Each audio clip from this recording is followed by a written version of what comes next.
Let the name of the Lord and Savior Jesus Christ be glorified. നമ്മുടെ രക്ഷിതാവായ കർത്താവായ യേശുക്രിസ്തു നാമം വാഴ്ത്തപ്പെടുമാറാകട്ടെ.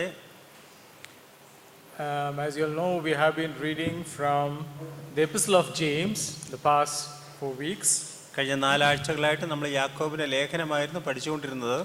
And Gabby has been leading that, and he has shared the baton to me on a very high note. Gabi ആയിരുന്നു അത് നമുക്ക് പകർന്നു തന്നുകൊണ്ടിരുന്നത്. അത് ഒരു വലിയ നിലയിലാണ് അത് എനിക്ക് കൈമാറിയത്. So when I started reading the book of James, that's when I realized it's one of a difficult text or passages to interpret. ഞാൻ യാക്കോബിൻ ലേഖനം പഠിച്ചപ്പോൾ എനിക്ക് മനസ്സിലായി അത് നമുക്ക് വ്യാഖ്യാനിക്കുവാൻ ഏറ്റവും പ്രയാസമുള്ളതായിരിക്കുന്ന ഭാഗങ്ങളിൽ ഒന്നാണ്. But at the same time, it involves a lot of practical aspects that the author brings into our Christian lives.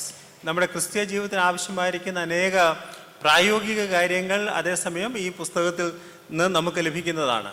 At the same time, I couldn't find even one portion which is not applicable today, because everything and anything that is mentioned in the Epistle of James is very much applicable to this age. ഇത് വായിച്ചു നോക്കിയാൽ അതിലുള്ള ഒരു ഭാഗം പോലും ഇന്നത്തെ നമ്മെ സംബന്ധിച്ചിടത്തോളം നമ്മുടെ ജീവിതത്തിൽ പ്രായോഗികമാക്കുവാൻ ആവശ്യമില്ലാത്തതായിട്ട് ഒന്നുമില്ല. എല്ലാ ഭാഗങ്ങളും ഒരുപോലെ നമ്മുടെ ജീവിതത്തിൽ പ്രായോഗികമായി ആവശ്യമാക്കുവാനുള്ളതാണ്. So before I jump into the chapter 2, which is what I'm going to start off with, I would like to give a summary of where Gabby left, so that we have the continuation into the chapter 2. നമ്മൾ 2ാം അധ്യായത്തിലേക്ക് പോകുന്നതിന് മുമ്പായി Gabi എടുത്തുകൊണ്ടിരുന്നതിന്റെ തുടർമാനം എന്ന നിലയിൽ 1ാം അധ്യായത്തിൽ ചില കാര്യങ്ങൾ നിങ്ങളെ ഓർപ്പിക്കുവാൻ ഞാൻ ആഗ്രഹിക്കുന്നു. The last portion that he took, he mentioned about 5 aspects as summary that as a Christian we need to focus on or we need to do.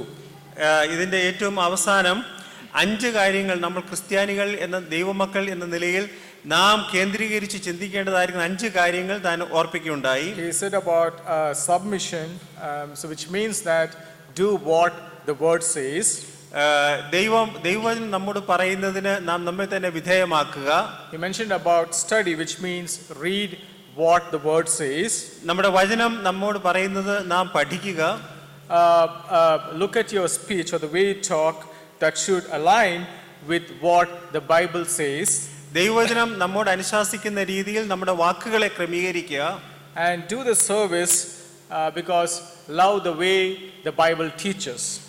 ദൈവവചനം നമ്മെ പഠിപ്പിക്കുന്നത് പോലെ നാം സ്നേഹിക്കുവാനായിട്ട് നാം ശ്രമിക്കുക. And then at last he mentioned about separation, which says that what are the needs, things that we need to stop, we need to separate, we need to do according to what the word says.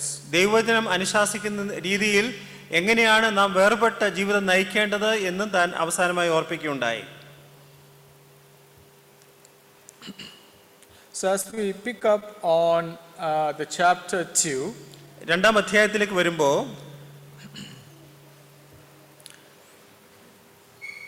here we could see a summarization. What I try to do is a summarization. How do you summarize chapter 1 and what we could expect in chapter 2? ഈ 2ാം അധ്യായത്തിനെ ഒന്ന് summarise ചെയ്ത് പറയുവാനായിട്ട് ഞാൻ ശ്രമിക്കുന്നത്. So here you could see in chapter 1, we see how faith must be evident in the midst of one's personal adversity and affliction. നമ്മുടെ ജീവിതത്തിൽ ഉണ്ടാകുന്നതായിരിക്കുന്ന പ്രശ്നങ്ങളുടെയും പ്രതികൂലങ്ങളുടെയും മധ്യേ എങ്ങനെ നമുക്ക് നമ്മുടെ വിശ്വാസത്തെ കാത്തു സൂക്ഷിക്കാനായിട്ട് കഴിയും എന്നുള്ളതായിരുന്നു 1ാം അധ്യായത്തിൽ നാം കണ്ടത്. But when you look at the chapter 2, we could see how the faith, it works as a response evident in the life of others. എന്നാൽ 2ാം അധ്യായത്തിൽ മറ്റുള്ളവരുടെ ജീവിതത്തിൽ നമ്മുടെ വിശ്വാസം അത് എങ്ങനെ അത് പ്രകടമാകുന്നു എന്നുള്ളതാണ് 2ാം അധ്യായത്തിൽ. When we see the life of others, it more focuses on our fellow brethren. നാം മറ്റുള്ളവർ എന്ന് പറയുമ്പോൾ നമ്മുടെ സഹവിശ്വാസികളെ കുറിച്ചാണ് നാം അതുകൊണ്ട് അർത്ഥമാക്കുന്നത്. The church, the assembly, the gathering that we are in, how our response of faith should be evident in the life of others. നാം വിശ്വാസത്തോട് എങ്ങനെ നാം പ്രതികരിക്കുന്നു എന്നുള്ളത് മറ്റുള്ളവരുടെ ജീവിതത്തിൽ, നമ്മുടെ സഭാ ജീവിതത്തിൽ, നമ്മുടെ സഹവിശ്വാസികളുടെ ജീവിതത്തിൽ അതെങ്ങനെ പ്രതിഫലിക്കുന്നു എന്നുള്ളത് ആണ് രണ്ടാം അധ്യായത്തിൽ നാം ചിന്തിക്കുവാനായിട്ട് പോകുന്നത്. With this understanding, let's give a reading, chapter 2, verse 1 until verse 7. രണ്ടാം അധ്യായത്തിന്റെ 1 മുതൽ 7 വരെയുള്ള വാക്യങ്ങൾ നമുക്ക് വായിക്കാം. സഹോദരന്മാരെ, തേജസ്സുള്ളവനായി നമ്മുടെ കർത്താവായ യേശു ക്രിസ്തുവിൽ വിശ്വസിക്കുന്ന നിങ്ങൾ മുഖപക്ഷം കാണിക്കരുത്. നിങ്ങളുടെ പള്ളിയിൽ മോടിയുള്ള വസ്ത്രം ധരിച്ചും പൊന്മോതിരം ഇട്ടും കൊണ്ട് ഒരുത്തനും മുഷിഞ്ഞ വസ്ത്രം ധരിച്ച ഒരു ദരിദ്രനും വന്നാൽ നിങ്ങൾ മോടിയുള്ള വസ്ത്രം ധരിച്ചവനെ നോക്കി ഇവിടെ സുഖേന ഇരുന്നാലും എന്നും ദരിദ്രനോട് നീ അവിടെ നിൽക്കാം, അല്ലെങ്കിൽ എൻ്റെ പാദപീഠത്തിൽ ഇരിക്കുക എന്ന് പറയുന്നുവെങ്കിൽ നിങ്ങൾ ഉള്ളിൽ പ്രമാണമില്ലാതെ ന്യായരഹിതമായി വിധിക്കുന്നവരായില്ലയോ? പ്രിയ സഹോദരന്മാരെ, കേൾപ്പീൻ. ദൈവം ലോകത്തിൽ ദരിദ്രരായവരെ വിശ്വാസത്തിൽ സമ്പന്നരും തന്നെ സ്നേഹിക്കുന്നവർക്ക് വാഗ്ദത്തം ചെയ്ത രാജ്യത്തിന്റെ അവകാശികളുമാകേണ്ടതിന് തിരഞ്ഞെടുത്തില്ലയോ? നിങ്ങളോ ദരിദ്രനെ അപമാനിച്ചിരിക്കുന്നു. Until 7. ധനവാന്മാർ അല്ലയോ നിങ്ങളെ പീഡിപ്പിക്കുന്നത്? അവരല്ലയോ നിങ്ങളെ സ്ഥാനങ്ങളിലേക്ക് ഇഴച്ചു കൊണ്ടുപോകുന്നത്? നിങ്ങളുടെ മേൽ വിളിച്ചിരിക്കുന്ന നല്ല നാമത്തെ അവരല്ലയോ ദുഷിക്കുന്നത്? എന്നാൽ കൂട്ടുകാരൻ മതി. So here we could see a portion where James is dealing and talking to his fellow brethren about an aspect of the work of faith. വിശ്വാസത്തിന്റെ പ്രവൃത്തിയെക്കുറിച്ച് ഒരു കാര്യം താൻ തന്റെ കൂട്ടു സഹോദരന്മാരോട് ഇവിടെ യാക്കോബ് പറയുകയാണ്. As I put up on the screen, you could see the audience is the believers in Christ, your fellow brethren. ഇവിടെ ഉള്ളതായിരിക്കുന്ന പ്രേക്ഷകർ, ശ്രോതാക്കൾ, അത് കർത്താവിൽ വിശ്വസിക്കുന്നതായിരിക്കുന്ന വിശ്വാസികളാണ്.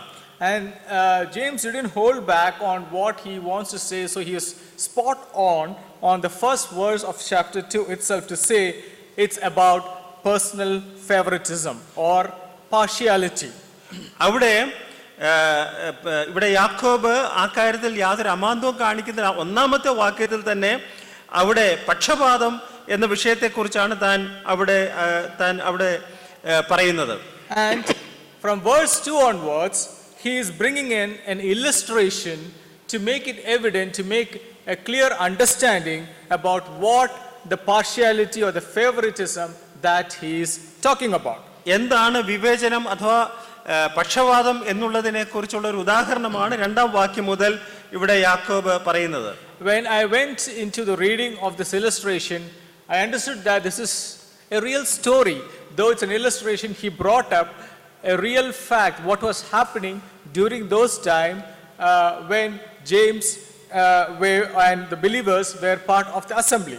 ഇവിടെ ഒരു ഉപമ പോലെയാണ്, അല്ലെങ്കിൽ ഒരു കഥ പോലെയാണ് പറഞ്ഞിരിക്കുന്നത് എന്ന് വന്നാലും വാസ്തവത്തിൽ 1-ാം നൂറ്റാണ്ടിൽ യാക്കോബിന്റെ കാലഘട്ടത്തിൽ അവരുടെ സ്ഥലസഭയിൽ ഉണ്ടായതായിരിക്കുന്ന ഒരു വസ്തുതയാണ് ഇവിടെ യാക്കോബ് രേഖപ്പെടുത്തിയിരിക്കുന്നത്. So he starts on with saying that brethren, we saw that, right? Brethren. അവിടെ ആരംഭിക്കുന്ന 1-ാം വാക്യത്തിൽ സഹോദരന്മാരെ എന്ന് വിളിച്ചുകൊണ്ടാണ്. And we could see that this brethren, which involves both brothers and sisters in Christ Jesus. ഈ ഇവിടെ സഹോദരന്മാരെ എന്ന് പറയുമ്പോൾ അവിടെ സഹോദരന്മാരെയും സഹോദരിമാരെയും യേശു ക്രിസ്തുവിൽ സഹോദരിമാരെയും താൻ ഉൾക്കൊള്ളിക്കുകയാണ്. Who are part of God's family. അത് കർത്താവിന്റെ കുടുംബത്തിൽ ഉൾപ്പെട്ടതായിരിക്കുന്ന വ്യക്തികൾ. Who are heirs of his kingdom. കർത്താവിന്റെ അവകാശികളായിട്ട്, അവന്റെ രാജ്യത്തിന്റെ അവകാശികളായിരിക്കുന്നവർ. And then we could see that he is, as far as we saw that what's the whole objective of this, he's addressing the pastoral concern, which is favoritism.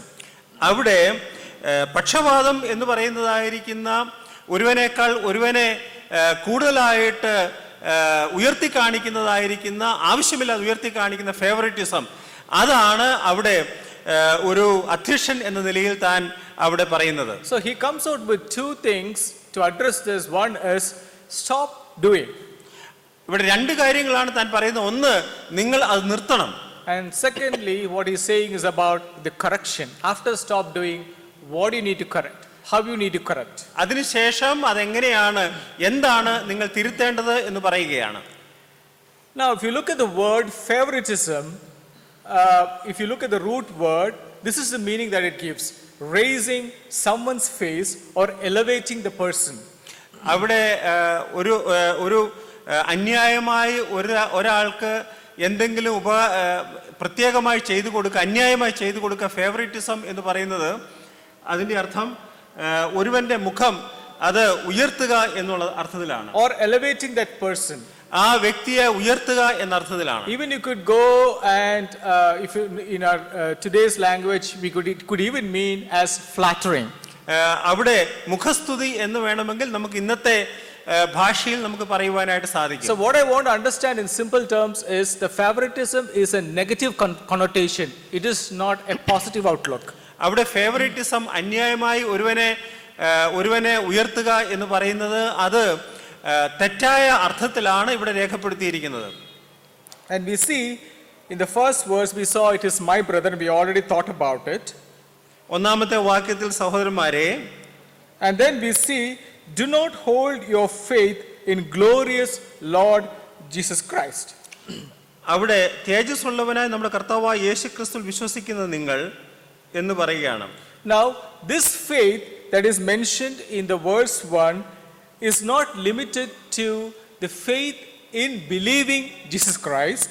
ഇവിടെ ഒന്നാം വാക്യത്തിൽ കാണുന്നതായിരിക്കുന്ന വിശ്വാസം എന്ന് പറയുന്നത് കർത്താവായ യേശുക്രിസ്തുവിൽ വിശ്വസിക്കുക എന്നുള്ള ആ പ്രക്രിയ മാത്രമല്ല, but to the Christian faith to its entirety which has a central focus on the Lord Jesus Christ. എന്നാൽ ക്രിസ്തീയ വിശ്വാസം എന്ന് പറയുന്നത് അതിന്റെ കേന്ദ്രസ്ഥാനം നമ്മുടെ കർത്താവായ യേശുക്രിസ്തുവിൽ ആയിരിക്കേണ്ടതാണ്. So it's not just the faith that led you to salvation, but also the work of faith, the response of this faith which led you to salvation. നാം രക്ഷിക്കപ്പെടുവാനായിട്ട് നമുക്ക് മുഖാന്തരമായിരിക്കുന്ന വിശ്വാസം മാത്രമല്ല, ആ വിശ്വാസം ഉടലെടുത്തതായിരിക്കും നമ്മുടെ പ്രവൃത്തി, അതും കൂടെയാണ് അതിൽ ഉൾപ്പെട്ടിരിക്കുന്നത്. So this faith that James is mentioning here is the faith which is in its entirety, whose central focus is the Lord Jesus Christ himself. അവിടെ വിശ്വാസം എന്ന് പറയുന്നത് അത് ആകമാനം, അതിന്റെ കേന്ദ്രബിന്ദു എന്ന് പറയുന്നത് നമ്മുടെ കർത്താവായ യേശുക്രിസ്തു താൻ തന്നെയാണ്. And another thing that we could see here is mentioning about our glorious Lord Jesus Christ. ഇവിടെ ഒന്നാം വാക്യത്തിൽ അവിടെ തേജസ്സുള്ളവനായ നമ്മുടെ കർത്താവായ യേശുക്രിസ്തു. So in KJV translation you could see it as the Lord of glory. അവിടെ കിങ് ജെയിംസ് വേർഷനിൽ തേജസ്സുള്ള കർത്താവായ യേശുക്രിസ്തു. We see that mentioned in this epistle 2 times. One is in the chapter 1 verse 1 and the chapter 2 verse 1. ഇവിടെ യാക്കോബ് ലേഖനം 1-ാം അധ്യായത്തിന് 1-ാം വാക്യത്തിലും 2-ാം അധ്യായത്തിന് 1-ാം വാക്യത്തിലും നമുക്കിത് കാണുവാനായിട്ട് സാധിക്കും. It is nothing but ascribing to the Lord Jesus Christ an attribute of God. അവിടെ കർത്താവായ യേശുക്രിസ്തുവിൽ ദൈവത്തിന്റെ ഒരു സ്വഭാവ സവിശേഷത അവിടെ പറയുകയാണ്. Ascribing deity to him, the divinity to him. കർത്താവായ യേശുക്രിസ്തുവിൽ ഉള്ളതായിരിക്കുന്ന ദൈവത്വം അത് അവന് കൊടുക്കുകയാണ്. And that's why we could see here he is mentioning he is the glorious Lord. അതുകൊണ്ടാണ് ഇവിടെ തേജസ്സുള്ളവനായ കർത്താവായ യേശുക്രിസ്തു. And after mentioning this, he again comes in the same verse and he talks about an attitude of personal favoritism. എന്നിട്ട് അതേ വാക്യത്തിൽ ഇത്രയൊക്കെ പറഞ്ഞിട്ട് അതേ വാക്യത്തിൽ തന്നെ താൻ പറയുകയാണ് അവിടെ ഒരു അന്യായമായി മുഖപക്ഷം കാണിക്കുന്നതായിരിക്കുന്ന ഒരവസ്ഥ. When you look at the word attitude, it means way you think, you feel, you behave. This is called as an attitude. Attitude അഥവാ നമ്മുടെ സ്വഭാവം എന്ന് പറയുന്നത് നമ്മുടെ ഏതെങ്കിലും കാര്യത്തിലുള്ളതായിരിക്കും നമ്മുടെ ആ ആറ്റിറ്റ്യൂഡ് എന്ന് പറയുന്നത്.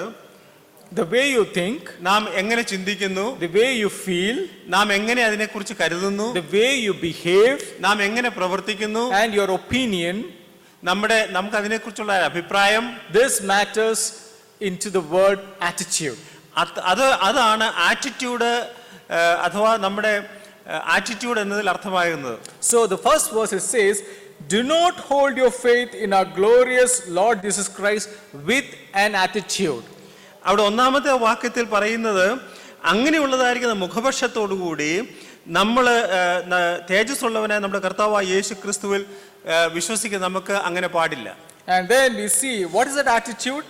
Personal favoritism. അത് എന്താണ് ആ സ്വഭാവം എന്ന് പറയുന്നത്? അത് മുഖപക്ഷം ആണ്, അന്യായമായി ആവശ്യമില്ലാതെ ഒരാളെ സ്തുതിച്ച് ഉയർത്തുക എന്നുള്ളത്. Can we say that this personal favoritism only existed during the times of James? It doesn't exist today? നമുക്ക് ഇത് യാക്കോബിന്റെ കാലഘട്ടത്തിൽ മാത്രമുള്ള ഒരു കാര്യമായിട്ട് നമുക്ക് പറയാൻ കഴിയുമോ? ഇന്നും നമ്മുടെ സഭകളിലും Benches. അത് ഈ ചിത്രത്തിൽ തന്നെ നമുക്ക് മഞ്ഞ നിറത്തിലുള്ളതായിരിക്കുന്ന ഒരു സ്ഥലം കാണാം. അത് അവിടെയുള്ളതായിരിക്കുന്ന കല്ലുകൾ, അവിടെ ചെറിയ കല്ല് ബെഞ്ചാണത്. And then men and women both came together for this gathering. അവിടെ സ്ത്രീ പുരുഷന്മാർ ഈ മീറ്റിംഗിലേക്ക് കടന്നു വരും. There is no recorded evidence available to say that women were separated from men during the gathering. അങ്ങനെയുള്ളതായിരിക്കുന്ന മീറ്റിംഗിൽ സ്ത്രീകൾ വ്യത്യസ്തമായിട്ടാണ് ഇരിക്കുന്നത് എന്നുള്ളതിന് നമുക്ക് യാതൊരു തെളിവും ഇല്ല. So they came together, probably like us, the men may be sitting on one side or some space been allocated to the women to the other side, but they were all seated in the same place for the gathering. എങ്ങനെയാണ് ഒരുപക്ഷെ നമ്മുടെ കൂട്ട് തന്നെ ഒരു സ്ഥലത്ത് പുരുഷന്മാർ, ഒരു സ്ഥലത്ത് സ്ത്രീകൾ, അങ്ങനെയാവാം. ഏതായിരുന്നാലും അവരെല്ലാവരും ആ മീറ്റിംഗിലേക്ക് കടന്നു വരും. And there was a certain arrangement in which these people sat. അവിടെ ഒരു പ്രത്യേകമായിരിക്കുന്ന രീതിയിലാണ് അവർ ഇരിക്കേണ്ടത്. They never sat in a jumbled fashion. അവരങ്ങനെ ഇടകലർന്നല്ല ഇരിക്കുന്നത്. The goldsmith would sit with the goldsmith. അവിടെ ഒരു തട്ടാൻ താൻ അങ്ങനെയുള്ള തട്ടാന്റെ അടുത്തിരിക്കും. A silversmith would sit with a silversmith. ഒരു വെള്ളി ഊതി കഴിക്കുന്നവൻ അങ്ങനെയുള്ളവന്റെ അടുത്തിരിക്കും. A weaver would sit together. A bronze worker would sit together. They form a group and they sit together in that group in synagogue. ഒരു നെയ്തു പണിക്കാരൻ, ഒരു അടിച്ചു പണിയുന്നവൻ, ഇവരൊക്കെ അവരവരുടെ കൂട്ടത്തിൽ തന്നെയാണ് അവരവർ ഗ്രൂപ്പായിട്ട് ഇരിക്കുന്നത്. And there were premium seats and cheap seats. അവിടെ പ്രധാനപ്പെട്ട സ്ഥലങ്ങളുണ്ട്, അത്ര പ്രധാനമല്ലാത്തതായ സ്ഥലങ്ങളുമുണ്ട്. I picked up this from the airlines. Like if you go on an airline, the business class is the premium seat, economy class is for the economy ones. Yeah, business class, economic class ഫ്ലൈറ്റിൽ നമ്മൾ കാണുന്നത്. Okay, so now let me explain which are the premium seats in this picture. ഈ പടത്തില് ഏതാണ് പ്രധാനപ്പെട്ട സ്ഥലം എന്നുള്ളത് ഞാൻ നിങ്ങൾക്ക് കാണിച്ചു തരാം. On to the right, you can see it's a passage kind of a thing, right? A passage towards the right here. Yeah. Pointer.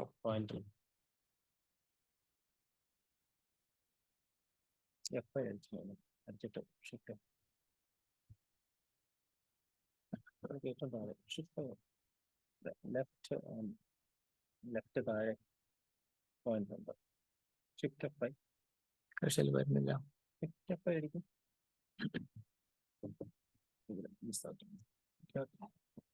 Thank you.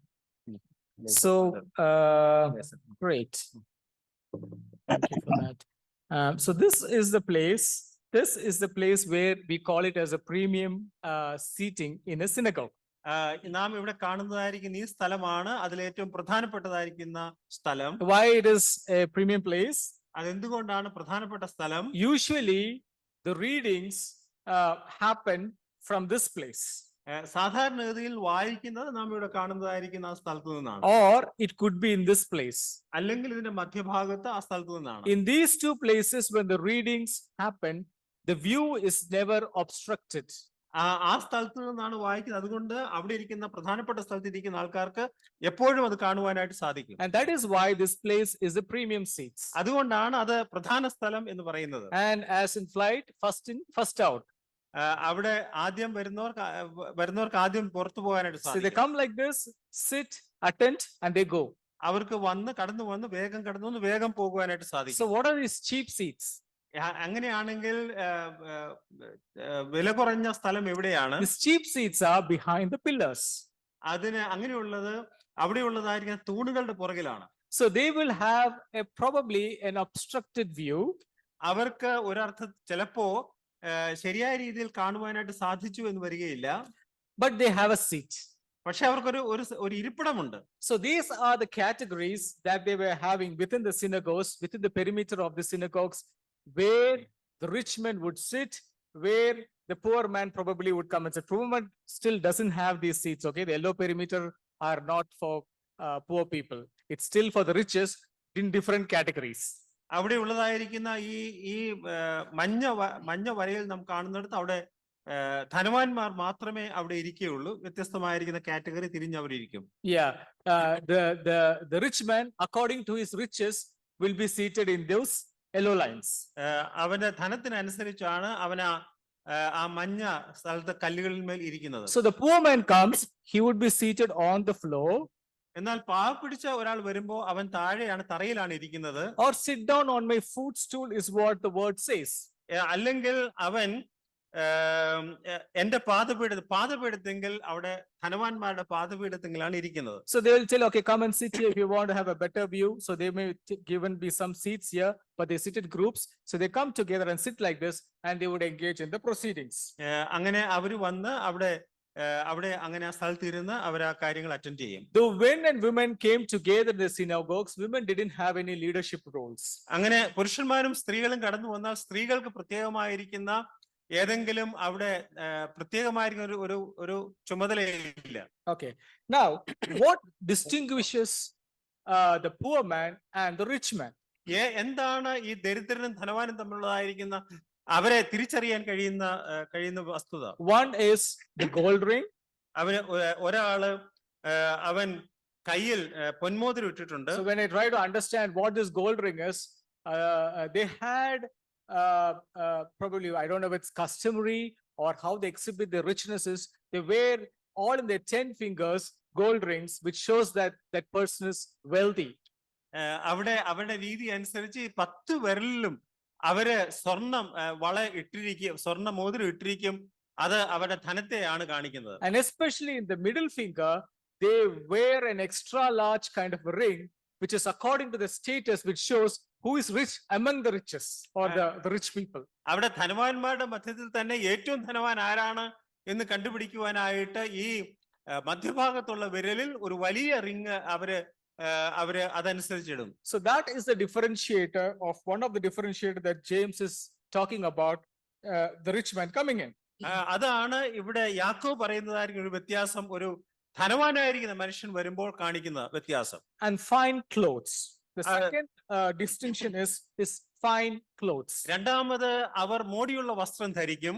It would be bright and shining garments.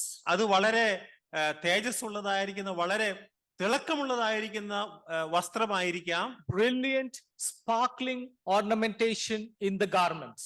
ആ വസ്ത്രം തന്നെ വളരെ വളരെ നന്നായിട്ട് അലങ്കരിക്കപ്പെട്ടതായിരിക്കുന്ന വസ്ത്രമായിരിക്കാം.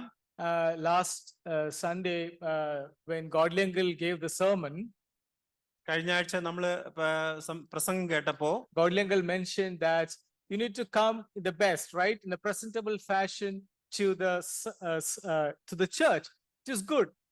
നമ്മള് കേട്ടു, നമ്മള് സഭായോഗത്തിന് വരുമ്പോ നല്ല വസ്ത്രം ധരിച്ചുകൊണ്ട് വേണം വരാനായിട്ട്. So it is good, but here we see another man who is coming in, who is in his poor clothes or shabby clothes. എന്നാൽ ഇവിടെ വേറൊരു മനുഷ്യൻ, അവൻ വളരെ മുഷിഞ്ഞ വസ്ത്രം ധരിച്ചുകൊണ്ടാണ് വരുന്നത്.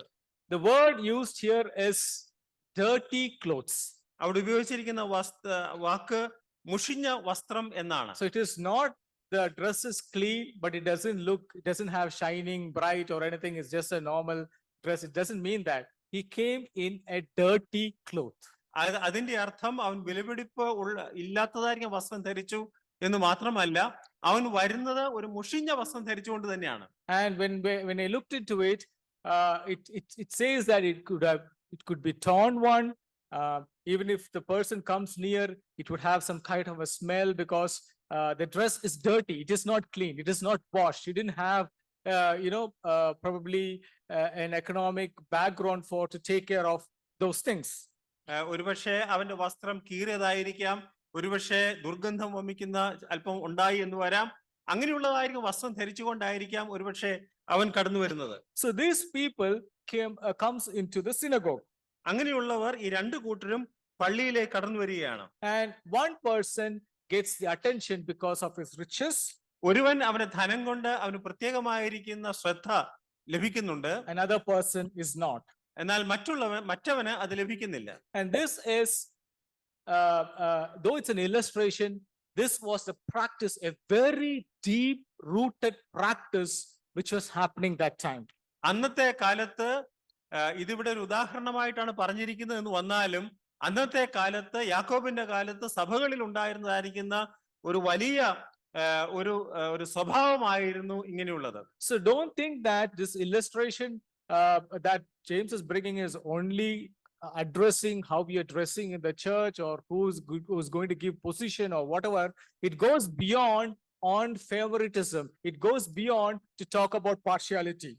ഇവിടെ ഇത് നമ്മൾ എങ്ങനെ വസ്ത്രം ധരിക്കുന്നു അല്ലെ എങ്ങനെയാണ് നാം വരുന്നത് എന്നുള്ളതിനപ്പുറമായി എങ്ങനെയാണ് പക്ഷപാതപരമായിട്ട് സഭകളിൽ പെരുമാറുന്നത് എന്നുള്ളതായിരിക്കുന്ന വിഷയം കൂടെ നമുക്ക് ഇവിടെ കാണുവാനായിട്ട് സാധിക്കും. So he is addressing a deep rooted issue within the church, within the assembly. അവിടെ സഭയിലുള്ളതായിരിക്കുന്ന ഒരു വലിയ പ്രശ്നം താൻ ഇവിടെ ചൂണ്ടിക്കാണിക്കുകയാണ്. And he has an urgency to this, and because he is very much bothered that this issue shouldn't get worse.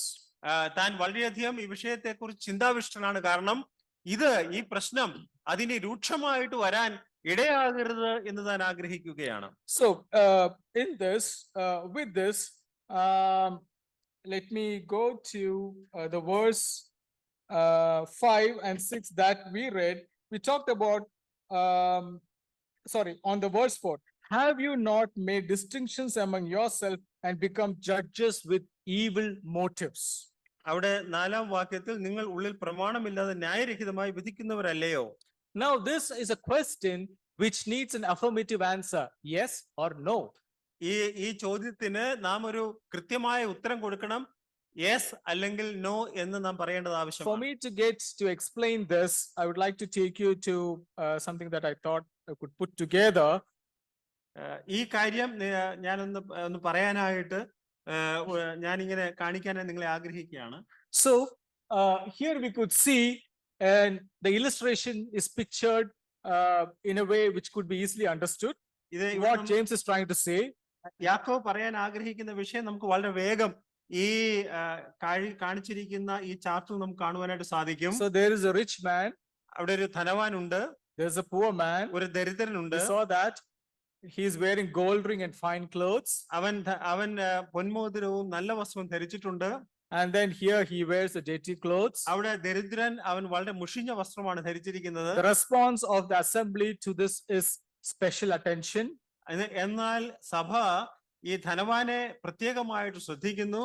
And then he is getting a good seat. അവന് ഒരു നല്ല ഇരിപ്പിടം ലഭിക്കുകയാണ്. Whereas the poor man, when he comes in the assembly's responses, he's being given a floor to sit. എന്നാൽ ദരിദ്രനായ മനുഷ്യൻ അവൻ വരുമ്പോ സഭ അവനോട് താഴെ ഇരിക്കാൻ ആവശ്യപ്പെടുകയാണ്. And he's been given to sit by the footstool. അവന് ഈ ധനവാന്റെ പാദപീഠത്തിൽ ഇരിക്കുവാനായിട്ട് അവനോട് ആവശ്യപ്പെടുകയാണ്. Now in this case you've seen that both rich and the poor man, how he is dressed, they are not guilty. ഇവിടെ നാം നോക്കിയാൽ ധനവാനും ദരിദ്രനുമായ മനുഷ്യൻ അവരെങ്ങനെ വസ്ത്രം ധരിച്ചിരിക്കുന്നു എന്നുള്ള അതിൽ തന്നെ പാപമല്ല. Because according to what the Lord has given to them, they have come in their finest. അവർക്കുള്ളതായിരിക്കുന്ന ഏറ്റവും നല്ലത് ധരിച്ചുകൊണ്ടായിരിക്കാം ദൈവം അവർക്ക് കൊടുത്ത ഏറ്റവും നല്ലത് ധരിച്ചുകൊണ്ടായിരിക്കാം ഒരുപക്ഷെ അവർ സഭയിലേക്ക് കടന്നു വന്നിരിക്കുന്നത്. And in the context of what James is teaching here, they are not guilty. എന്നാൽ ഇവിടെ യാക്കോബ് പറയുന്നതായിരിക്കുന്ന അതിനുള്ള ബന്ധത്തിൽ ഈ വ്യക്തികൾ അവർ ധരിച്ചു വന്നിരിക്കുന്ന വസ്ത്രത്തെ വെച്ചുകൊണ്ട് അവർ പാപം ചെയ്തിട്ടില്ല. Neither the gold ring worn by the rich man, the fine clothes is not guilty. The other person, poor man, wearing the dirty clothes and coming into the assembly is not guilty. അവിടെ മോടിയുള്ള വസ്ത്രം പൊന്മോതിരം അത് ധരിച്ചു വരുന്ന ധനവാനും വളരെ മുഷിഞ്ഞ വസ്ത്രം ധരിച്ചു വരുന്ന ദരിദ്രനും അവർ രണ്ടുപേരും അതിൽ തന്നെ പാപം ചെയ്യുന്നില്ല. But where the guilty is coming in, where the deed of the faith is going wrong, എവിടെയാണ് വിശ്വാസത്തിന്റെ തകർച്ച അഥവാ അതിൽ മൂല്യച്യുതി സംഭവിക്കുന്നത്, is where you find this favoritism, അവിടെയാണ് മുഖപക്ഷം കാണിക്കുന്നത്, the partiality. അവിടെ പക്ഷപാതം കാണിക്കുന്നത്. The partiality changes everything. അങ്ങനെയുള്ളതായിരിക്കുന്ന പക്ഷപാതം അത് എല്ലാം മാറ്റിമറിക്കുക. And that partiality is done by the assembly. അത് ആരാണ് ചെയ്യുന്നത്? സഭയാണ് ചെയ്യുന്നത്. And what is the partiality they are given? They are given a distinction. They are being treated as entitled. എന്താണ് വ്യത്യാസം? ഈ ധനവാന് അവർക്ക് വലിയ പ്രത്യേകത കൊടുക്കുക, അവരതിന് അർഹരാണ് എന്ന നിലയിൽ അവരോട് പെരുമാറുകയാണ്. So the response of the assembly to something that they outwardly see and perceive of a person that comes in is the one that James is dealing with here. ഇവിടെ യാക്കോബ് പറയുന്നത് സഭ ഈ പുറമേയുള്ള മോടി കണ്ട് അവരോട് കാണിക്കുന്നതായിരിക്കുന്ന പ്രത്യേകമായിരിക്കുന്ന മുഖപക്ഷം അതാണ് യാക്കോബ് ഇവിടെ വളരെ പ്രത്യേകമായിട്ട് Another thing പറയുന്നത്. that I could think through is that it's an outward thing getting into an inward effect. വാസ്തവത്തിൽ പുറമേയുള്ളതായിരിക്കുന്ന വസ്തുതകൾ ഇവിടെ അത് അകമേയുള്ള സഭയുടെ അകത്തുള്ള ഒരു വസ്തുതയായിട്ട് അത് മാറുകയാണ് ചെയ്യുന്നത്. When I say outward, outward is about the outward appearance of the person. He wearing the gold rings, fine clothes. അവിടെ നാം പുറമേയുള്ളതെന്ന് പറയുമ്പോൾ പുറമേ ഈ ധനവാനായിരിക്കുന്ന വ്യക്തി അവൻ ധരിച്ചിരിക്കുന്ന വസ്തുതകൾ, And the poor man coming in dirty clothes. That's the outward appearance of that person. ആ പാവപ്പെട്ട ദരിദ്രനായ മനുഷ്യൻ അവൻ ധരിച്ചിരിക്കുന്ന വസ്ത്രം അത് പുറമേയുള്ള കാര്യമാണ്. But this person is affected by the inward thing. When I say inward, he is being discriminated of the privilege that is being given to the rich man.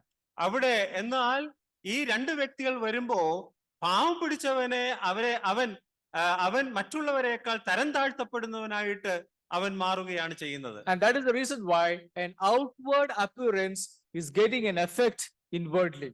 അതുകൊണ്ടാണ് പുറമേയുള്ള കാര്യങ്ങൾക്ക് ഇവിടെ സഭയ്ക്ക് അകത്ത് ഉള്ള ഒരു കാര്യമായിട്ട് അത് മാറുകയാണ്. Let us move on from here to the verse 4. ഇനി 4-ാമത്തെ വാക്യം, നിങ്ങൾ ഉള്ളിൽ പ്രമാണമില്ലാതെ ന്യായരഹിതമായി വിധിക്കുന്നവരായില്ലയോ? Okay, great. Now we could see here that in verse 4 they're talking about, have you not made distinctions among yourself and become judges with evil motives? നിങ്ങൾ പ്രമാണമില്ലാതെ ന്യായരഹിതമായി വിധിക്കുന്നവരായില്ലയോ?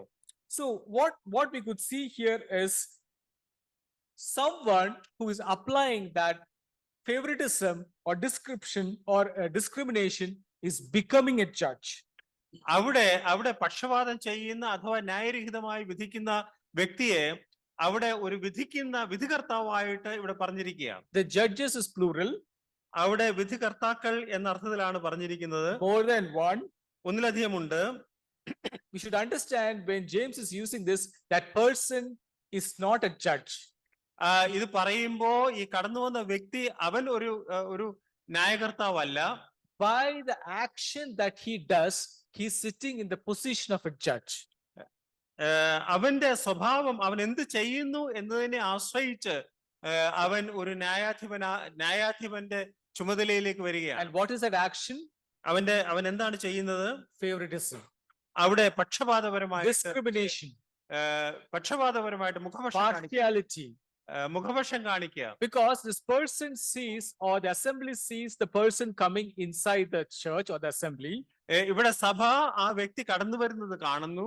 And then he sees that, looking at the picture in fine clothes, gold ring, probably a rich man, the assembly is taking the position of a church, of a judge, and is responding a judgment.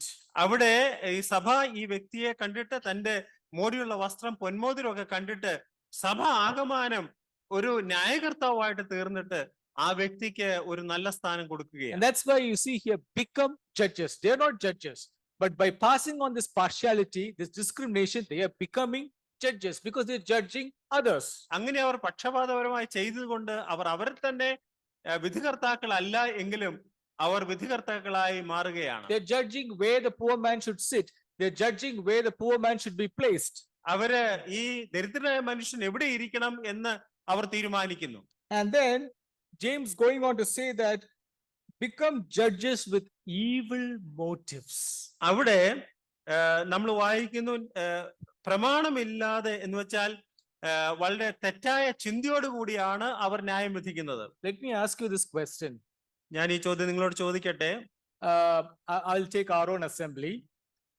നമ്മുടെ തന്നെ സഭയെ നമുക്ക് ഒരു ഉദാഹരണമായിട്ട് എടുക്കാം. Someone is coming off a very popular person is coming in. നമ്മുടെ ഇടയിലേക്ക് വളരെ പ്രശസ്തനായിരിക്കുന്ന നമ്മുടെ മധ്യ പ്രശസ്തനായ വ്യക്തി കടന്നു വരുന്നു എന്ന് വിചാരിക്കുക. He would be given a seat in the front row. അവർക്ക് മുമ്പിൽ ഒരു സ്ഥലം നാം കൊടുക്കും. It happens in any other church. I'm just talking the truth. അത് എല്ലായിടത്തും സംഭവിക്കുന്നതാണ്, ഇവിടെയും സംഭവിക്കുന്നു. അത് ഞാൻ സത്യം പറഞ്ഞെന്നുള്ളതേ ഉള്ളൂ. There is nothing wrong in honoring a person. അങ്ങനെയുള്ള വ്യക്തികളെ ബഹുമാനിക്കുന്നതിൽ തെറ്റൊന്നുമില്ല. We need to honor. That's Now- true. നാം അങ്ങനെയുള്ളവരെ ബഹുമാനിക്കണം. But what James is teaching here is the evil motive. What is your motive behind you treating that person in that fashion? ഇവിടെ യാക്കോബ് പറയുന്നത് അവരുടെ മനസ്സുള്ള ദുരുദ്ദേശം, ആ ദുരുദ്ദേശത്തോടെ അവര് പുറപ്പെടുവിക്കുന്ന വിധിയെ കുറിച്ചാണ് ഇവിടെ യാക്കോബ് പറയുന്നത്. Let me take another example here. മറ്റൊരു ഉദാഹരണം ഞാൻ പറയാം. Uh, uh, an actor, probably Mohanlal, who is very popular. ഉദാഹരണത്തിന് മോഹൻലാൽ ആണെന്ന് വിചാരിക്കുക. And this Mohanlal, by the grace of God, he accepted Jesus Christ. അദ്ദേഹം രക്ഷിക്കപ്പെട്ടു എന്ന് നമ്മൾ വിചാരിക്കുക. And Mohanlal saw Cochin Palarivattam Assembly seems to be good, teaching about the word of God the right way. Let me be a person here. അദ്ദേഹം നമ്മുടെ സഭ കണ്ടു, അത് മനസ്സിലാക്കി എന്ന് വിചാരിക്കുക. What would be the response of our church to Mohanlal?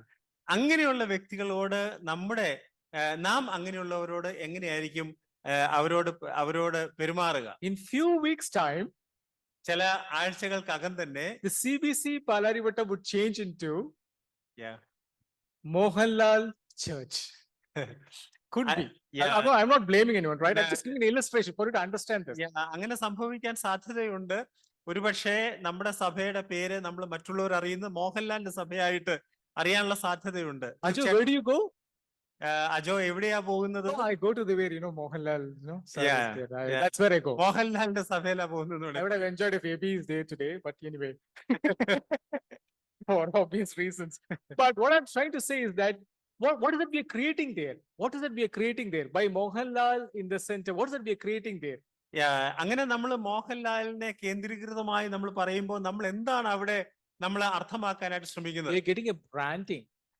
നാം ഈ സഭയ്ക്ക് ഒരു പേരുണ്ടാക്കുക. Yeah, we are creating a branding where Mohanlal comes to our church. നമ്മൾ അവിടെ മോഹൻലാൽ എന്ന് പറയുന്ന വലിയ വ്യക്തി നമ്മുടെ സഭയിൽ വരുന്നു എന്നുള്ള പേര് നമ്മൾ ക്രിയേറ്റ് ചെയ്യാനായിട്ട് ശ്രമിക്കുകയാണ്. This is a motive.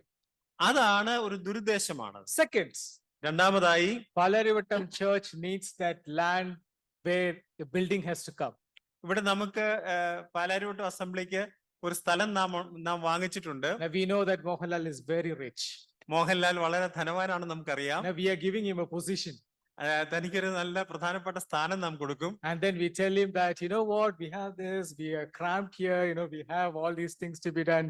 Mohanlal writes a check of 50 lakhs straight away, start the construction. Maybe more. Yeah, maybe more. Yeah. So what I'm trying to say is that, so someone is doing this. What's the motive behind that? What is the motive again here?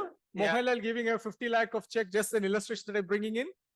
അങ്ങനെ ആരെങ്കിലും ചെയ്താൽ അതിന്റെ പിൻപിലുള്ളതായിരിക്കും ഉദ്ദേശം എന്താണ്? The church needs money. Where would the funding come from? So we need to keep these people happy. സഭയ്ക്ക് ധനം ആവശ്യമുണ്ട്. അത് എവിടെ നിന്ന് കിട്ടും? ഇങ്ങനെയുള്ള ധനവാന്മാരെ നാം പ്രോത്സാഹിപ്പിച്ചാൽ അത് ലഭിക്കും. But let me ask you a question. എന്നാൽ ഞാനൊരു ചോദ്യം നിങ്ങളോട് ചോദിക്കട്ടെ. Do you love Mohanlal? നിങ്ങൾ മോഹൻലാലിനെ സ്നേഹിക്കുന്നുവോ? I don't know. Right? സംശയമാണ്. Do you really love Mohanlal? നമ്മൾ ശരിയായ രീതിയിൽ മോഹൻലാലിനെ സ്നേഹിക്കുന്നുണ്ടോ? No. ഇല്ല എന്ന് പറയാം. Right? We are carried away by his fame, by his brand, by his wealth, by the influence. All that thing is capturing our attention to Mohanlal. ഈ വ്യക്തിയുടെ ധനം, ഇവനുള്ളതായ പ്രശസ്തി, അങ്ങനെയുള്ളതായ കാര്യങ്ങൾ നമ്മുടെ ശ്രദ്ധ അവനിലേക്ക് ആകർഷിക്കുവാനായിട്ട് മുഖാന്തരമായി തീരുന്നു. There's no best example in the Bible than Job. Job. ഇയ്യോബിനേക്കാൾ നല്ലൊരു ഉദാഹരണം നമുക്ക് തിരുവനന്തപുരത്തിൽ കാണുവാൻ He സാധിക്കത്തില്ല. was filthy rich. താൻ വലിയ He was ധനവാനായിരുന്നു, wealthy. ഭയങ്കര ധനവാൻ. The moment there was a deal between Satan and God, and then the Satan touched him and took away all things, his wife left, his friends left. വാസ്തവത്തിൽ അവനെ തൊട്ടപ്പോ, സാത്താൻ അവനെ തൊടാനായിട്ട് ദൈവം അവനെ അനുവദിച്ചപ്പോ അവന്റെ ഭാര്യ അവനെ തള്ളിപ്പറഞ്ഞു, അവന്റെ സ്നേഹിതന്മാരും അവനെ തള്ളിപ്പറയുകയാണ്. So did the wife really love Job? വാസ്തവത്തിൽ ഈ ഭാര്യ ഇയ്യോബിനെ സ്നേഹിച്ചിരുന്നുവോ? Did his friends really love Job? തന്റെ സ്നേഹിതന്മാർ ഇയ്യോബിനെ സ്നേഹിച്ചിരുന്നുവോ? No, ഇല്ല എന്ന് പറയാം. they were after something. Their motive was different. അവരുടെ ലക്ഷ്യം അത് വ്യത്യാസമായിരുന്നു. So that is what I'm trying to say. James is trying to say here, judging with evil motives. അതുകൊണ്ടാണ് ഇവിടെ നമ്മൾ 4-ാം വാക്യത്തിൽ പ്രമാണമില്ലാതെ ന്യായരഹിതമായി വിധിക്കുന്നവർ. To explain this even deeper, again I'm coming to Mohanlal's example. ഇത് ഒന്നുകൂടെ നിങ്ങൾക്ക് മനസ്സിലാക്കാനായിട്ട് ഞാൻ വീണ്ടും മോഹൻലാലിന്റെ ഉദാഹരണം പറയാം. Now Mohanlal is lost all his branding, he's bankrupt, he has nothing. He is coming into the Palariotam church. ഈ വ്യക്തിയുടെ എല്ലാ ധനവും ഒക്കെ പോയി അവന് ഒന്നുമില്ലാതെ നമ്മുടെ അസംബ്ലിയിലേക്ക് വരുന്നു എന്ന് വിചാരിക്കാം. What is your outlook of Mohanlal? അവനെ കുറിച്ചുള്ള നമ്മൾ അവനെ എങ്ങനെയായിരിക്കും കരുതുക? Slowly he will lose what all he had here, right? The privileges, probably. I'm just giving an illustration. ഒരു ഉദാഹരണം എന്ന നിലയിൽ പറയുകയാണ്, ഒരുപക്ഷെ വളരെ വേഗം തന്നെ ഇവിടെ അവന് ലഭിച്ച പ്രത്യേക പരിഗണന അത് നഷ്ടപ്പെടുവാനായിട്ടിടയാകും. So this rich man coming with gold and fine clothes, being given a prominent seat in the synagogue, was not with good motives. They have some motive behind that man being there. ഇവിടെ മോടിയുള്ള വസ്ത്രം ധരിച്ച് പൊന്മോതിരം ധരിച്ചു വരുന്നതായിരിക്കുന്ന ആ ധനവാന് ഏറ്റവും പ്രധാന സ്ഥാനം കൊടുക്കുന്നത് എന്തെങ്കിലും ഒരു ന്യായരഹിതമായിരിക്കുന്ന പ്രമാണമില്ലാത്തതായിരിക്കുന്ന ഒരു ലക്ഷ്യത്തോടു കൂടിയാണ്. If you look at the translation for evil motives, what I could see is vicious intentions. Action with vicious intentions is what I could find. വളരെ നമുക്ക് കാണാൻ കഴിയുന്നതായിരിക്കും, ദർശിക്കുവാൻ കഴിയുന്നതായിരിക്കുന്ന ലക്ഷ്യത്തോടുകൂടി എന്ന രീതിയിലാണ് ഇവിടെ ഈ ഭാഗം രേഖപ്പെടുത്തിയിരിക്കുന്നത്. And you know what? Since this is done with a vicious intention, showing partiality or favoritism or distinction is evil because it aligns with, it does not aligns with God's motives. ഇവിടെ ദൈവത്തിന്റെ പ്രമാണത്തോട് ഇത് യോജിക്കുന്നില്ല. കാരണം ഇവിടെയുള്ളതായിരിക്കുന്ന ന്യായരഹിതമായി വളരെ കൃത്യമായിട്ട് തെറ്റായ രീതിയിൽ കാണുവാൻ സാധിക്കുന്ന രീതിയിലാണ് ഇവർ ഇവിടെ പെരുമാറുന്നത്. There is only one judge. ഒരു വിധികർത്താവ് മാത്രമേ ഉള്ളൂ. Who is that? അതാരാണ്? For us all, there is only one judge. ഒറ്റ വിധികർത്താവ് മാത്രമേ ഉള്ളൂ. Who is that? അതാരാണ്? Lord Jesus Christ. കർത്താവായ യേശു ക്രിസ്തു. If Lord Jesus Christ is only judge of any believer, കർത്താവായ യേശു ക്രിസ്തു താൻ മാത്രമേ ന്യായകർത്താവായിട്ട് എല്ലാ വിശ്വാസികളെയും വിധിക്കുന്നവനായിട്ടുള്ളൂ എങ്കിൽ, who are you to become a judge and judge a fellow believer? അങ്ങനെയാണെങ്കിൽ നമ്മുടെ കൂട്ടു സഹോദരിമാരെ വിധിക്കുവാനായിട്ട് നമുക്കുള്ള അവകാശം എന്താണ്? And that is why you are sinning. അതുകൊണ്ടാണ് നാം അങ്ങനെ വിധിക്കുന്നെങ്കിൽ പാപം It ചെയ്യുന്നത്. is why I am sinning. അതാണ് ഞാൻ പാപം ചെയ്യുന്നത്. And this is what James is trying to point out. അതാണ് ഇവിടെ യാക്കോബ് അവിടെ പ്രത്യേകമായിട്ട് പറയാൻ It's ആഗ്രഹിക്കുന്നത്. good that if you understand the judging or becoming judge, take a deeper understanding of that. നമ്മൾ ഈ വിധിക്കുന്നവരായി എന്നുള്ളത് നമുക്ക് വ്യക്തമായിട്ട് മനസ്സിലായി എന്ന് വിചാരിക്കുകയാണ്. Let's read Romans chapter 2 verse 1 to 16. റോമാലേഖനം 2-ാം അധ്യായം നമുക്ക് വായിക്കാം 1 to 16. Yeah, chapter 2 verse 1 to probably 16 is too large. Yeah. Let me just take that.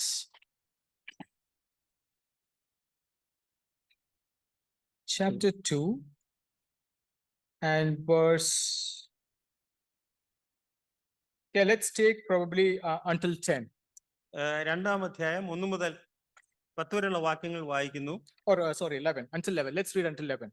11 വരെ. അതുകൊണ്ട് വിധിക്കുന്ന ഏത് മനുഷ്യനുമായുള്ളവേ, നിനക്ക് പ്രതിവാദം പറവാൻ ഇല്ല.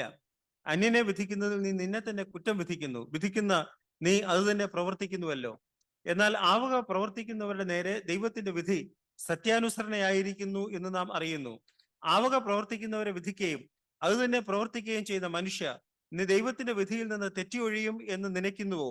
അല്ല, ദൈവത്തിന്റെ ദയ നിന്നെ മാനസാന്തരത്തിലേക്ക് നടത്തുന്നു എന്ന് അറിയാതെ നീ അവന്റെ ദയ, ക്ഷമ, ദീർഘക്ഷാന്തി എന്നിവയുടെ ഐശ്വര്യം നിരസിക്കുന്നുവോ? എന്നാൽ നിന്റെ കാഠിന്യത്താലും അനുതാപമില്ലാത്ത ഹൃദയത്താലും നീ ദൈവത്തിന്റെ നീതിയുള്ള വിധി വെളിപ്പെടുന്ന കോപ ദിവസത്തേക്ക് നിനക്ക് തന്നെ കോപം ചരതിച്ചു വെക്കുന്നു. അവൻ ഓരോരുത്തന് അവനവന്റെ പ്രവൃത്തിക്ക് തക്ക പകരം ചെയ്യും. നല്ല പ്രവൃത്തിക്ക് വേണ്ടുന്ന സ്ഥിരത പൂണ്ട് തേജസ്സും മാനവും അക്ഷയതയും അന്വേഷിക്കുന്നവർക്ക് നിത്യജീവനും, ശാഠ്യം പൂണ്ട് സത്യം അനുസരിക്കാതെ അനീതി അനുസരിക്കുന്നവർക്ക് കോപവും ക്രോധവും കൊടുക്കും. തിന്മ പ്രവർത്തിക്കുന്ന ഏത് മനുഷ്യാത്മാവിനും കഷ്ടവും സങ്കടവും ആദ്യം യഹൂദനും പിന്നെ യവനനും വരും. നന്മ പ്രവർത്തിക്കുന്ന ഏവനും മഹത്വവും മാനവും സമാധാനവും ആദ്യം യഹൂദനും പിന്നെ യവനനും ലഭിക്കും. ദൈവത്തിന്റെ പക്കൽ മുഖപക്ഷം ഇല്ലല്ലോ. Yeah, there is no partiality with God. ദൈവത്തിന്റെ പക്കൽ മുഖപക്ഷം ഇല്ല. I wanted to give a reading, if you have time, from Romans chapter 2 until 16, because there is no other portion that deals so well with impartiality of God. ഇവിടെ ദൈവത്തിന്റെ പക്കൽ മുഖപക്ഷമില്ല എന്നുള്ളതിന് 2-ാം അധ്യായത്തിന്റെ 1 മുതൽ 16 വരെയുള്ള വാക്യങ്ങൾ അതിനേക്കാൾ നല്ലൊരു വാക്യങ്ങൾ ഇല്ല. So James is dealing with the sin of partiality. ഇവിടെ യാക്കോബ് മുഖപക്ഷം കാണിക്കുന്നതിലുള്ളതായിരിക്കുന്ന പാപത്തെ കുറിച്ചാണ് യാക്കോബ് പറയുന്നത്. And the sin is coming because you are sitting in the judgment seat, you are becoming a judge and you are trying to judge the assembly members. അവിടെ പാപം എങ്ങനെയാണ് വരുന്നത്? നീ ഒരു ന്യായാധിപന്റെ കസേരയിൽ നിന്നെ തന്നെ ഇരുത്തി നീ അവിടെ കടന്നു വരുന്ന വ്യക്തികളെ നീ ന്യായം വിധിക്കുകയാണ്. So if you read Romans chapter 2 from 1 to 16, ഇവിടെ റോമാലേഖനം 2-ാം അധ്യായത്തിന് 1 മുതൽ 16 വരെ നാം വായിച്ചാൽ I was able to put this together. ഇതും യാക്കോബും ഞാൻ ഒരുമിച്ച് ഒന്ന് ചിന്തിച്ചു നോക്കിയാൽ, why a man cannot be a judge? എന്തുകൊണ്ടാണ് ഒരു മനുഷ്യന് അവൻ ന്യായാധിപനായി ഇരിക്കുവാൻ അവകാശമില്ലാത്തത്? Especially towards his assembly, towards his believers. അങ്ങനെയുള്ള നമ്മുടെ സഹവിശ്വാസികളോട് നാം എന്തുകൊണ്ട് ന്യായാധിപന്മാരായിട്ട് ഇരിക്കുവാൻ പാടില്ല? Discernment is a different thing. നമുക്ക് ഓരോരുത്തരെ മനസ്സിലാക്കാനുള്ളതായിരിക്കുന്ന അവകാശം അതുണ്ട്. But judgment is different. എന്നാൽ അവരെ ന്യായം വിധിക്കാനുള്ളതായിരിക്കുന്ന അവകാശമില്ല. So a judge, like a judge, you are being seated, you are taking a position of a judge and you are trying to judge your fellow believers. നാം ഒരു ന്യായാധിപന്റെ കസേരയിൽ നാം നമ്മെ തന്നെ അവരോധിച്ച് നമ്മുടെ കൂട്ടു സഹോദരിമാരെ നാം ന്യായം വിധിക്കുകയാണ്. So you're based on the outward appearance, based on probably how the person's wealth is, based on how the person is dressed, based on how the person is educated. So much of things is coming together as far as a believer who is going to judge another believer. നാം ഒരു സഹോദരിയെ നാം ന്യായം വിധിക്കുമ്പോൾ അദ്ദേഹത്തിന്റെ പുറമേയുള്ളതായിരിക്കുന്ന കാര്യങ്ങൾ, തന്റെ ധനം, തന്റെ പഠിത്തം, അങ്ങനെയുള്ളതായിരിക്കുന്ന അനേക കാര്യങ്ങൾ നാം കണ്ടുകൊണ്ടാണ് നാം ന്യായം വിധിക്കുന്നത്. A man can never judge another person fairly. നമുക്ക് ഒരു മനുഷ്യന് വേറൊരു മനുഷ്യനെ ഒരിക്കലും ശരിയായ രീതിയിൽ ന്യായം വിധിക്കുവാനായിട്ട് സാധ്യമല്ല. Because when you give a reading in the Romans, you can see various judgment principles. These judgment principles are what God, I wouldn't say uses, but that has his attributes, with which he judges people. ഇവിടെ ദൈവം ഒരുവനെ എങ്ങനെയാണ് ന്യായം വിധിക്കുന്നത്? തന്റെ സ്വഭാവ സവിശേഷതകൾ വെച്ച് അത് നമുക്ക് റോമാലേഖനം 2-ാം അധ്യായത്തിൽ കാണുവാനായിട്ട് സാധിക്കും. He is an all-knowing God. He has got all knowledge. ദൈവത്തിന് അവൻ സർവജ്ഞാനിയാണ്. There is no error in him. He is a truth. അവൻ സത്യമാണ്, അവനിൽ തെറ്റില്ല. He judges based on the guilt. അവൻ ഒരാൾ ചെയ്തതായിരിക്കുന്ന കുറ്റത്തിനനുസരിച്ച് അവൻ ന്യായം വിധിക്കും. And he is the only one who can bring that guilt in you. To make you know the guilt that's in you. നമ്മിൽ ഉള്ളതായിരിക്കുന്ന പാപത്തെ നമുക്ക് മനസ്സിലാക്കി തരുവാൻ കഴിയുന്നതായിരിക്കുന്ന ഏക വ്യക്തി താനാണ്. And that guilt could even lead to repentance. അങ്ങനെ നമ്മെ മനസ്സിലാക്കുമ്പോൾ അതൊരു പക്ഷേ നമുക്ക് പശ്ചാത്താപത്തിലേക്ക് നമ്മെ നയിച്ചു എന്ന് വരാം. He fairly judges our deeds. നമ്മുടെ പ്രവൃത്തികളെ അവൻ ശരിയായ രീതിയിൽ ന്യായം വിധിക്കും. We read that there is no partiality with God, that's impartial. അവനിൽ മുഖപക്ഷമില്ല. And then we see the motive of God is different from the motive of men. മനുഷ്യരുടെ താല്പര്യമല്ല ദൈവത്തിന്റെ താല്പര്യം. With the God's motive is not the outward appearance, but he knows the heart of his people. ദൈവം മനുഷ്യന്റെ പുറമേയുള്ളതല്ല, അകമേയുള്ള ഹൃദയമാണ് താൻ കാണുന്നത്. He looks into the motive of your heart and he judges. ഹൃദയത്തിന്റെ വിചാരങ്ങളെ അവൻ കണ്ട് ആണ് അവൻ ന്യായം വിധിക്കുന്നത്. And at last we see that he is a righteous God. അവൻ നീതിമാനായ ദൈവമാണ് എന്ന് നമുക്ക് കാണുവാൻ സാധിക്കും. And then it's all been encapsulated with what he could see in the left, that he is compassionate, he is tolerant, he is gracious, he is kind, and he is patient. അവന്റെ അനുകമ്പ, സഹിഷ്ണുത, കൃപ, അവന്റെ ദയ, അവന്റെ ക്ഷമ, ഇതെല്ലാം നമുക്ക് ഈ സ്ഥാനത്ത് കാണുവാനായിട്ട് സാധിക്കും. And that is how, that's why he's the only judge, the only perfect, impartial judge. അതുകൊണ്ട് മുഖപക്ഷം ഇല്ലാത്തതായിരിക്കുന്ന ഏക ന്യായകർത്താവ് അത് ദൈവം മാത്രമാണ്. The man, I could only write this because the list could be endless and we can all add for ourselves. And that is why we can take it as an exercise and we can do for ourselves what all makes us a poor judge when compared to these attributes of God. ദൈവത്തിന്റെ സ്വഭാവമായിട്ട് നമ്മുടെ സ്വഭാവത്തെ നമ്മളൊന്ന് ചിത്രീകരിച്ചാൽ ഒരുപാട് കാര്യങ്ങൾ വ്യത്യാസമായിട്ട് നമുക്ക് കാണുവാനായിട്ട് സാധിക്കും. Yeah. So this is what makes God the right judge. അതാണ് ദൈവത്തെ ശരിയായ ന്യായാധിപനാക്കി മാറ്റുന്നത്. And whereas we can never become a judge, or we cannot sit in the position of a judge and pass judgment. അതോടൊപ്പം തന്നെ നമുക്ക് ഒരിക്കലും ഒരു വിധികർത്താവിന്റെ കസേരയിൽ ഇരുന്ന് ഒരാളെ വിധിക്കുവാനായിട്ട് സാധ്യമാകുകയില്ല. The best example of this we could find in the book of Jonah. ഇത് യോനയുടെ പുസ്തകത്തിൽ നമുക്ക് കാണാൻ സാധിക്കും. ഒരു ഉദാഹരണം, we saw that in the last, Gabby took this as an example in a different context. അവിടെ ഗാബി ഈ കാര്യം തന്നെ വേറൊരു കോണ്ടെക്സ്റ്റിൽ നമ്മളോട് പറഞ്ഞാണ്. Yeah, but here what I was to take, what I wanted to understand is Jonah is trying to be in the judgment seat. അവിടെ യോന താൻ ഒരു ന്യായാധിപന്റെ കസേരയിൽ ഇരിക്കുവാനായിട്ട് ശ്രമിക്കുക. Do you know that Jonah knew what would be the consequences? യോനയ്ക്ക് അതിന്റെ പ്രത്യാഘാതങ്ങളെ കുറിച്ച് അറിയാമായിരുന്നോ എന്ന് നിങ്ങൾ ചിന്തിക്കുന്നുവോ? Many times we think that Jonah was disobedient. നമ്മൾ പലപ്പോഴും യോന അനുസരണമില്ലാത്തവനായിരുന്നു എന്ന് ചിന്തിക്കാറുണ്ട്. God said to go to Nineveh, he went to Tarshish. He disobeyed God. അവൻ ദൈവത്തെ അനുസരിച്ചില്ല, നിനവേലേക്ക് പോകാൻ പറഞ്ഞു, തർശീശിലേക്ക് പോയി. But that's not the case. എന്നാൽ വാസ്തവം അതല്ല. He exactly knew what would happen if Jonah is going to Nineveh. യോനയ്ക്ക് അറിയാമായിരുന്നു താൻ നിനവേയിൽ പോയി പ്രസംഗിച്ചാൽ എന്താണ് ഉണ്ടാകാൻ പോകുന്നത് എന്നുള്ളത് കൃത്യമായിട്ട് അറിയാമായിരുന്നു. Can we read one verse from Jonah, verse 4 and 8? നാലാം വേഴ്സ്, 4, ചാപ്റ്റർ 4 ആണോ? chapter 4, verse 8. 4-ാം അധ്യായത്തിന് 8-ാം വാക്യം. അവിടെ സൂര്യൻ ഉദിച്ചപ്പോൾ ദൈവം അത്യുഷ്ണമുള്ള ഒരു കിഴക്കൻ കാറ്റ് കൽപ്പിച്ചു വരുത്തി. വെയിൽ യോനയുടെ തലയിൽ കൊള്ളുകയാൽ അവൻ ക്ഷീണിച്ചു മരിച്ചാൽ കൊള്ളാമെന്ന് ഇച്ഛിച്ചു. അല്ല, 4:8. അതന്നെ 4:8. Okay.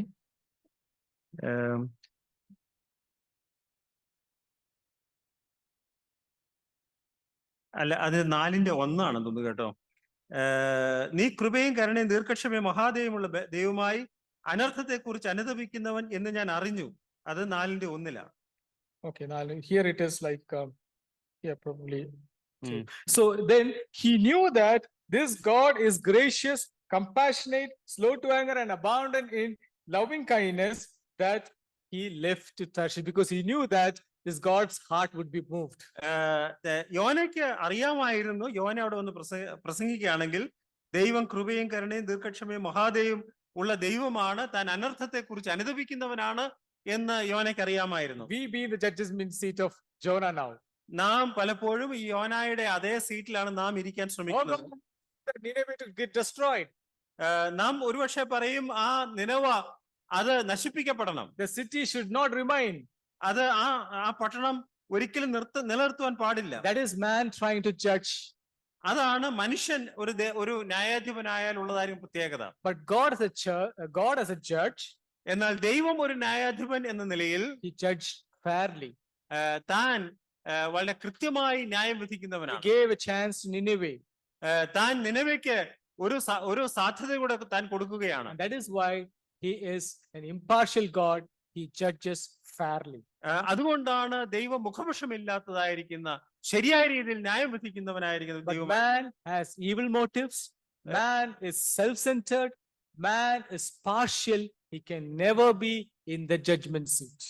എന്നാൽ മനുഷ്യൻ അവന് തെറ്റായ പ്രമാണരഹിതമായി വളരെ തെറ്റായ ചിന്താഗതിയുള്ള മനുഷ്യനാണ്. അവൻ ഒരിക്കലും ഒരു ശരിയായ ന്യായാധിപനായിട്ട് ഇരിക്കുവാനായി സാധ്യമല്ല. And that is the reason why James is saying that you cannot become a judge and try to do a favoritism or a discrimination among the believers. That's my job. That's not your job. അതുകൊണ്ടാണ് യാക്കോബ് പറയുന്നത്, നീ ഒരിക്കലും അങ്ങനെ ഒരു ന്യായാധിപനായിട്ട് ഇരിക്കാൻ പാടില്ല. അത് കർത്താവിന്റെ ചുമതലയാണ്, കർത്താവാണ് അത് നിർവഹിക്കേണ്ടത്. Now, in the later portion, we choose why we should not be, we will read about why we should not have that discernment, the distinction among the believers. എന്തുകൊണ്ടാണ് അങ്ങനെ വിശ്വാസികളെ തരംതിരിക്കരുത് എന്നുള്ളത് നമുക്ക് പിന്നെയുള്ള ഭാഗത്ത് കാണാൻ James സാധിക്കും. is adding to the case to say that why you should not be a judge in judging fellow believers. അങ്ങനെയുള്ള കൂട്ടുവിശ്വാസികളെ നാം ന്യായം വിധിക്കരുത് എന്നുള്ളതിന് യാക്കോബ് കൂടുതൽ കാര്യങ്ങൾ അതിനോട് അനുബന്ധിച്ച് പറയുകയാണ്. So this portion, why we shouldn't be in that position of judging, and how God is looking at the believers. This portion, if God willing, we'll take it up in our next Bible study. ഇനി എന്തുകൊണ്ടാണ് നാം അങ്ങനെ ന്യായകർത്താക്കളാകരുത് എന്നുള്ളതായിരിക്കുന്ന കാര്യങ്ങളൊക്കെ നമുക്ക് ഒരുപക്ഷെ ദൈവം അനുവദിച്ചാൽ അടുത്ത ആഴ്ചയിൽ നമുക്ക് പഠിക്കാനായിട്ട് സാധിക്കും. So you summarize what we looked at today. നാം ഇന്ന് പഠിച്ചതായിരിക്കുന്ന കാര്യങ്ങൾ, Your attitude is very important. We saw that in verse 1. Attitude. നമ്മുടെ ആറ്റിറ്റ്യൂഡ്, അതിനുള്ളതായിരിക്കുന്ന നമ്മുടെ വീക്ഷണം, അത് വളരെ പ്രധാനമാണ്. Are you looking at the outward of a person or a believer and trying to judge? ഒരു സഹവിശ്വാസിയുടെ തന്റെ പുറമേയുള്ള കാര്യങ്ങൾ കണ്ടുകൊണ്ട് നാം അവരെ ന്യായം വിധിക്കുവാനായിട്ട് ശ്രമിക്കുമോ? Even further, should we even sit at the seat of a judge and try to judge our fellow believer? അതിനേക്കാൾ നാം ഒരു ന്യായാധിപന്റെ കസേരയിൽ നമ്മെ തന്നെ അവരോധിച്ചിട്ട് നമ്മുടെ കൂട്ടുവിശ്വാസികളെ നാം ന്യായം വിധിക്കുമോ? If you're doing that, if I am doing it, it is a sin of partiality. അത് മുഖപക്ഷം കാണിക്കുന്നതായിരിക്കുന്ന ഒരു വലിയ പാപമായിരിക്കും നമ്മൾ അത് ചെയ്യുന്നെങ്കിൽ. It is very relevant to today's modern churches. ഇന്നത്തെ ആധുനിക സഭകളിലും അത് വളരെ പ്രധാനമാണ്. It's not just Palarivattam, Kerala, or any other places in India. Even in abroad, there's racism inside the churches. There is economic distinctions between the church, between the believers in the churches, which causes a lot of problems or a lot of disharmony within the believers. വാസ്തവത്തിൽ നമ്മുടെ സഭകളിൽ മാത്രമല്ല, ലോകമെമ്പാടും എല്ലാവരും കൂടുന്ന സ്ഥലത്ത് ഇങ്ങനെയുള്ളതായിരിക്കുന്ന ധനവാന്മാരും ദരിദ്രന്മാരും ഒക്കെ ഉള്ളതായിരിക്കുന്ന വ്യത്യാസങ്ങൾ സഭകളിൽ കാണുവാനായിട്ട് സാധിക്കും. We should be careful in dealing with our fellow believers. നമ്മുടെ കൂട്ടുവിശ്വാസികളുമായിട്ട് നാം ഇടപഴകുമ്പോൾ നാം വളരെയധികം സൂക്ഷ്മതയുള്ളവരായിരിക്കേണ്ടത് ആവശ്യമാണ്. May the Lord help us furthermore in the days to come. നമ്മെ ഈ വിഷയത്തിൽ ദൈവം വരും നാളുകളിലും കൂടുതലായിട്ട് സഹായിക്കുമാറാകട്ടെ. Thank you. Thank you.